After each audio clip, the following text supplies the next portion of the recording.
Tenemos con nosotros al doctor Javier González Corripio, que es uno de los glaciólogos españoles con mayor trayectoria internacional. Durante años trabajó con los supuestos del consenso climático dominante.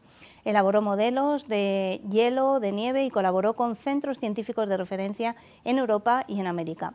Pero su experiencia directa en glaciares de los Andes, Alaska o Patagonia y el análisis crítico de los modelos climáticos y de los datos le llevó a algo poco habitual: revisar su postura y expresar unas dudas fundamentadas. En esta entrevista queremos entender ese recorrido y, sobre todo, qué pueden decirnos realmente los glaciares sobre el clima y qué no.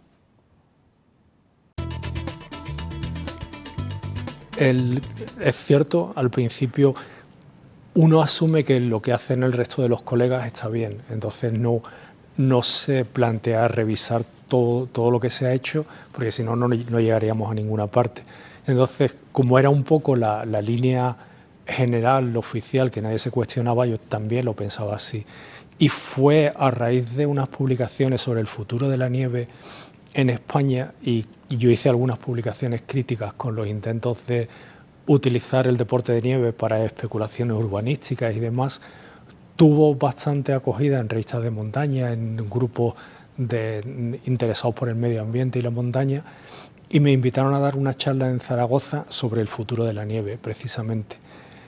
Y preparándola dije, bueno, seguro que va a haber preguntas de gente escéptica sobre el futuro del clima y demás. Voy a ver cuáles son los argumentos para poder rebatirlo.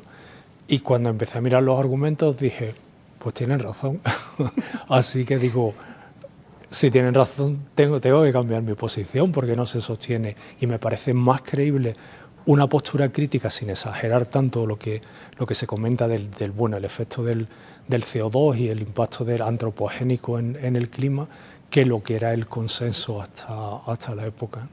Bueno, encontramos, como bien dice, restos de bosques maduros, bosques que han necesitado cientos de años para que se asiente el suelo, para que crezcan y se desarrollen, troncos enormes que han sido arrasados por el glaciar y luego han quedado al descubierto al retroceder. Eso significa que obviamente ha habido periodos más cálidos que el actual, no hace tanto tiempo, hace 1000 años o así, la época cuando los vikingos bebían cerveza en Groenlandia, que podían cultivar cebada para hacer la cerveza, con lo cual significa que era un periodo más cálido que el que tenemos ahora.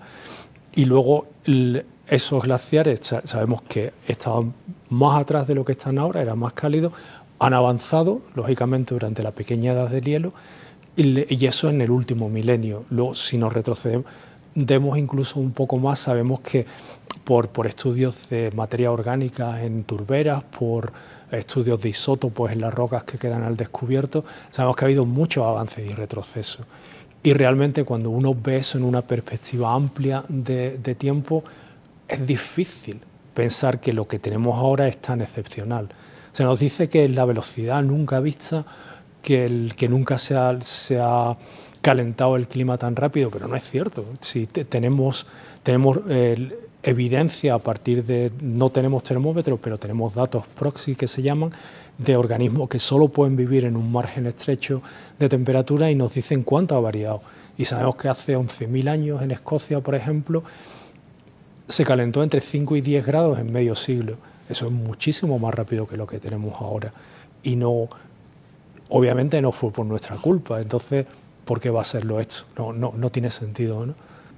En glaciares de montaña, que es prácticamente los que más he trabajado, sin duda el principal componente es la radiación solar.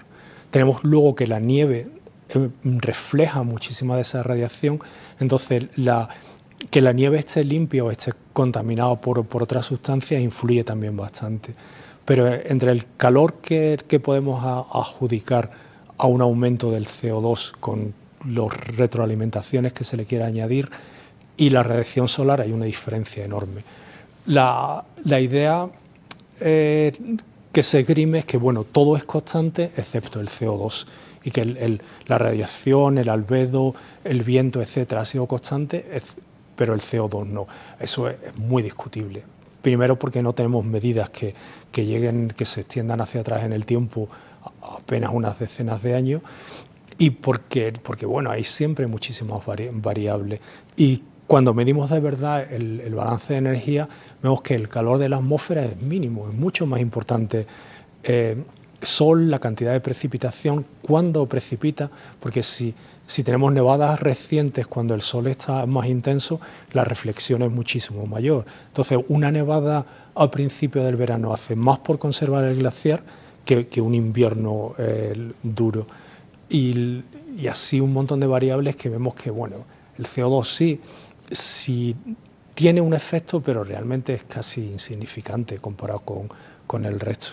Sí, en meteorología, 5 días es ya otro planeta. Es una suerte que podamos hablar de 5 días porque antiguamente no se podía, ni siquiera eso. Y eso es un avance gigantesco que nos permite, bueno, salvar vidas sin duda.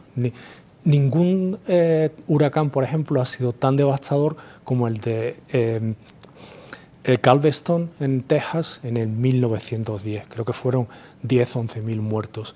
Eso hoy no pasa porque 3 días antes sabemos no exactamente a lo mejor dónde va el punto de entrada en tierra del huracán, pero sí con un margen muy estrecho.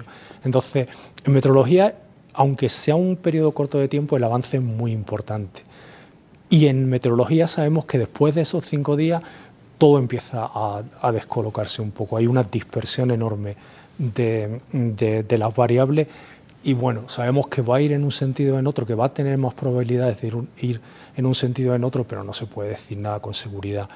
Y en climatología, bueno, es difícil entender cómo tienen tanta seguridad al cabo de tanto tiempo, porque cualquier simulación a corto plazo que hacemos empieza a diverger.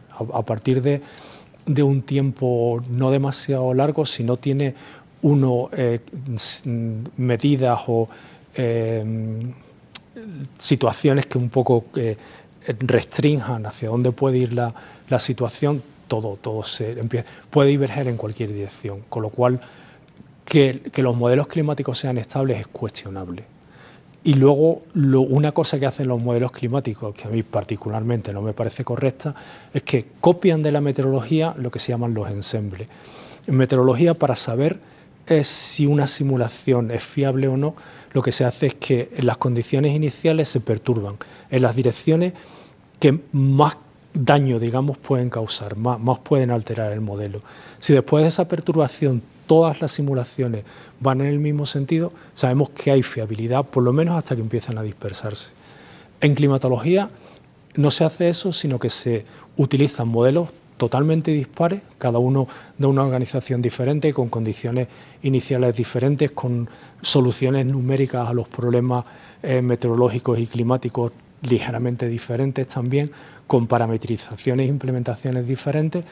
Se hace la medida de ello y se dice que eso es, bueno, un multimodal ensemble. No lo es. Eso es como decir que si cogemos muchísimos relojes estropeados, la media da la hora correcta. Yo creo que no. Y eso se sigue utilizando. Entonces, hay modelos tienen que tener un anclaje en la realidad. Si no, corremos el riesgo de que, bueno, están simulando algo, pero que no pertenece ni a este planeta. Y entiendo que se haga porque es un montón de esfuerzo y realmente los modelos son impresionantes. Han conseguido encontrar soluciones a problemas muy complicados y requieren muchísimo trabajo. Entonces uno tiende a querer que el modelo sea la realidad. Y me pasa a mí, le pasa a cualquiera que funcione con modelos. Pero bueno, hay que ponerse un freno y decir, vamos a mirar al mundo real, ¿no? Para mí es quizá cuando más útiles son, porque si ponemos todo el conocimiento que tenemos en una simulación y algo falla, ese fallo nos dice qué es lo que todavía no entendemos bien.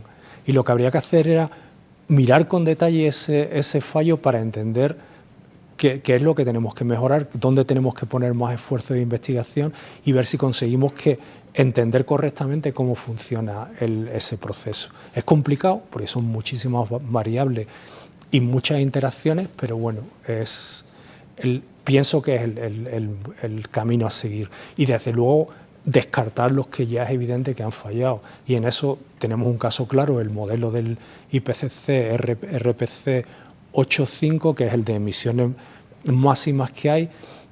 Se calcula que tiene tantas emisiones que ni siquiera somos capaces de quemar combustible suficiente para cumplir las emisiones del modelo.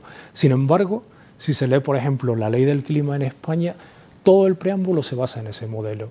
Entonces estamos haciendo incluso leyes que van a cambiar el sistema energético, van a afectar la vida de la gente, cargas impositivas, etcétera, etcétera, con un modelo que ya sabemos que no cumple las condiciones reales.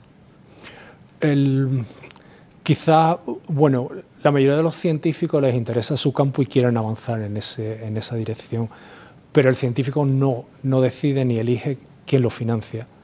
Y la financiación es clave en cualquier... Hoy en día, cualquier universidad, cualquier grupo científico necesita financiación porque necesita dedicarse plenamente, un montón de esfuerzo, un montón de trabajo.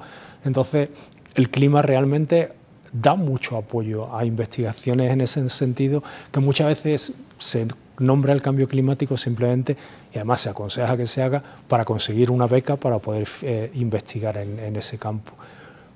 Como ese dinero está controlado por otros intereses y otras entidades, obviamente se elimina a cualquiera que se salga de la línea. Y entonces, si no hay apoyo a investigaciones que discrepen, es muy difícil que nada de eso salga adelante. Pues muchísimas gracias, doctor, por estar aquí con nosotros, por la claridad, por la honestidad intelectual, por ser un buen científico y por compartir con nosotros una visión que está basada en datos reales, en experiencia de campo y sobre todo en un espíritu crítico. Muchísimas gracias. Muchas gracias a ustedes.